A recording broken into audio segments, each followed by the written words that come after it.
Salut les Anacalypsiens, bienvenue dans cette nouvelle vidéo d'Anacalypsie.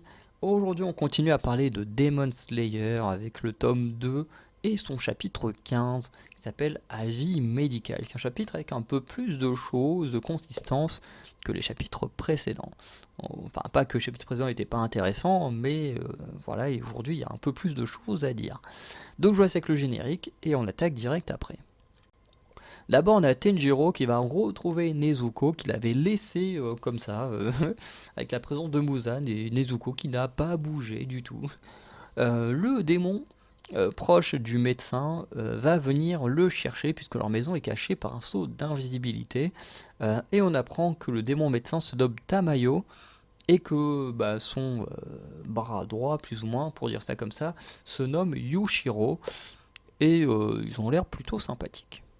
On apprend ensuite que Tamayo s'est débarrassé de la malédiction de Muzan et a modifié son corps pour ne plus boire de sang humain, bien qu'elle en ait encore un peu besoin. Et notamment, elle raconte qu'elle fait un subterfuge particulier, notamment en demandant à des gens d'envoyer du sang, un peu comme les dons du sang. Et du coup, au lieu de s'en servir pour des expériences, elle va du coup le boire pour contenir sa soif.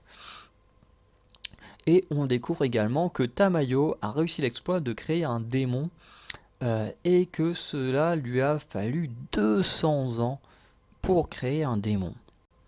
On apprend également que Tamayo n'a pas créé de démon dans le but de continuer à créer des démons, mais simplement dans un cas extrême pour sauver une personne sur le point de mourir où il n'y a pas d'autre traitement, et également si cette personne est capable de vivre en tant que démon avec sûrement un mode de vie comme le sien, ce qui semble être le cas du fameux Yushiro.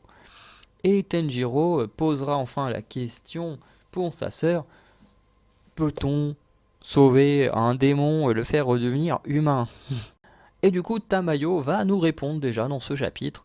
Elle nous dit que bien qu'elle n'ait pas encore trouvé l'antidote pour métamorphoser un démon en humain, elle est persuadée que celui-ci existe et qu'elle fera tout pour le créer.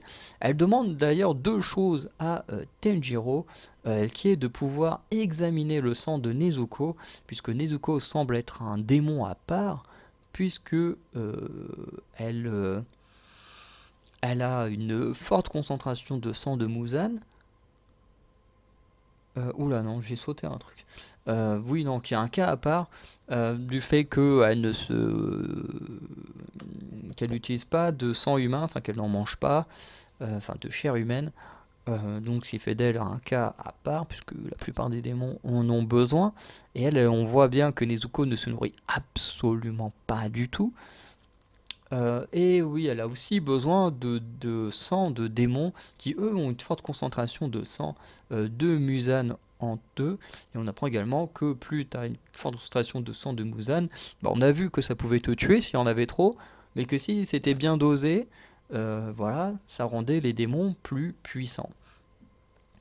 Et du coup, en examinant beaucoup de sang de démons, Tamayo pense pouvoir créer un antidote, et du coup se débarrasser des démons. Et à ce moment-là, ils seront donc attaqués par deux sous-fifres de Muzan. En ce qui concerne la réponse à nos questions, on apprend enfin qu'il existe un antidote, enfin, ou du moins qu'il existe une solution qui serait capable de sauver les démons et d'en refaire des humains. Et effectivement, ça paraît assez logique d'utiliser le sang des démons. C'est un peu comme pour créer un antivenin, tu vas étudier le venin d'un serpent ou d'une araignée pour essayer de le comprendre et le combattre.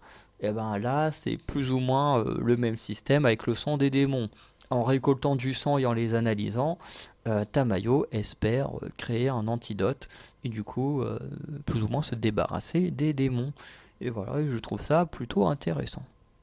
Ensuite, on va passer à la partie des questions avec une nouvelle question qui est apparue. Voilà. Et du coup, on a encore d'autres questions en suspens, notamment du chapitre 3 sur le flair développé de Tenjiro et Sakonji, sur le chapitre 4 sur la véritable apparence de Sakonji, dans le chapitre 6 sur pourquoi Tenjiro peut voir les morts que sont Sabito et Makomo, Du chapitre 8, qui est le 5e survivant de l'épreuve finale. Du chapitre 9, que signifie être un enfant de braise et d'avoir un sabre noir. Du chapitre 11, pourquoi Muzan Kibutsuji a tué la famille de Tenjiro. Du chapitre 12, plutôt, comment un démon peut obtenir un pouvoir spécial et est-ce que Nezuko possédera le sien. Et du chapitre 14, pourquoi Muzan Kibutsuji semble reconnaître les boucles d'oreilles de Tenjiro. Et dans ce nouveau chapitre, on a même deux questions qui nous viennent en tête. C'est l'antidote sera-t-il réellement créé par Tamayo? Et est-ce que Tamayo va-t-elle mourir et Tenjiro devra trouver un autre moyen de sauver sa sœur, notamment avec le régime de Tamayo en modifiant son corps et tout ça. Je pose cette question-là particulièrement ici, puisque je ne sais plus combien de tomes fait Demon Slayer, mais je crois qu'il y en a à peu près 20. On est autour de 20 tomes. Je ne sais plus s'il y en a un peu plus ou un peu moins, mais on doit être autour de ça. Et du coup, je me dis, apprendre qu'il y a un antidote dès le début de l'histoire, soit ça signifie que la personne qui peut le créer va mourir et que du coup il faudra trouver un autre moyen, ce qui est du coup rallonge l'histoire, ou est-ce que pour créer l'antidote il faudra prendre le sang à la source du tout premier démon, donc Muzan Kibutsuji, et voilà. Donc c'est des questions que je me pose, voilà, parce que en soi, si tu apportes la réponse maintenant, et qu'en plus, forcément, des démons avec une forte concentration du pouvoir de Muzan qui apparaissent, tu te dis, techniquement, on pourrait régler le problème assez vite des démons dès le début du manga. Donc c'est pour ça que je me suis questionné sur le fait que Tamayo puisse mourir ou non durant cet affrontement. Et que du coup, Tenjiro, si elle meurt, il doit trouver un autre moyen de sauver sa sœur. Et du coup, si cela arrive, ou même si cela n'arrive pas, je pense peut-être que l'antidote se ferait avec le sang de Muzan Kibutsuji, ce qui rend du coup effectivement la collecte plutôt difficile. Voilà.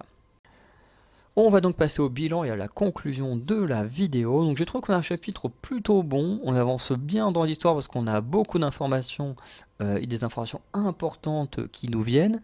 Et j'aime beaucoup la relation entre Tenjiro et Yushiro, parce que j'en ai pas beaucoup parlé, mais les deux ont une relation un peu, pas forcément de potes, mais il y a cette relation où quand Tenjiro raconte une connerie, Yushiro va le frapper, et puis t'as Tamayo qui va le remettre à sa place. Ça fait beaucoup penser à la relation que peuvent avoir certains des Mugiwara qui vont faire n'importe quoi, et puis Konami va leur casser la gueule pour les calmer. Bon, sauf que Tamayo est moins violente que Nami. Mais ça fait un peu penser à ce genre de relation pour ceux qui comprennent ce que je veux dire, parce qu'il y a peut-être des gens qui passent et qui n'ont jamais vu One Piece, ce qui n'est pas un drame. Hein. Et voilà, à chaque fois les réactions et tout entre les deux me font marrer parce que Tenjiro en fait il réagit sur le coup à quelque chose qu'on lui dit, sauf qu'à chaque fois ça ne plaît pas à Yoshiro qui le frappe ou qui le pousse. À un moment il y a cette réaction là, on lui dit je t'ai dit de pas le frapper, fait je l'ai pas frappé, je l'ai juste poussé, une connerie du genre, et c'est assez marrant, j'aime bien leur relation entre les deux. Donc on va conclure la vidéo là, n'hésitez pas à me dire ce que vous avez pensé du chapitre, n'hésitez pas non plus à regarder les autres vidéos de la chaîne Manga Webtoon, et aussi à regarder les autres vidéos d'Anacalypsie, si ça vous intéresse. Voilà, il y a plein de sujets qu'on analyse, enfin du moins qu'on regarde. Sinon, voilà, je vous souhaite une bonne journée, une bonne soirée, et je vous dis à très bientôt pour de nouvelles vidéos. Ciao!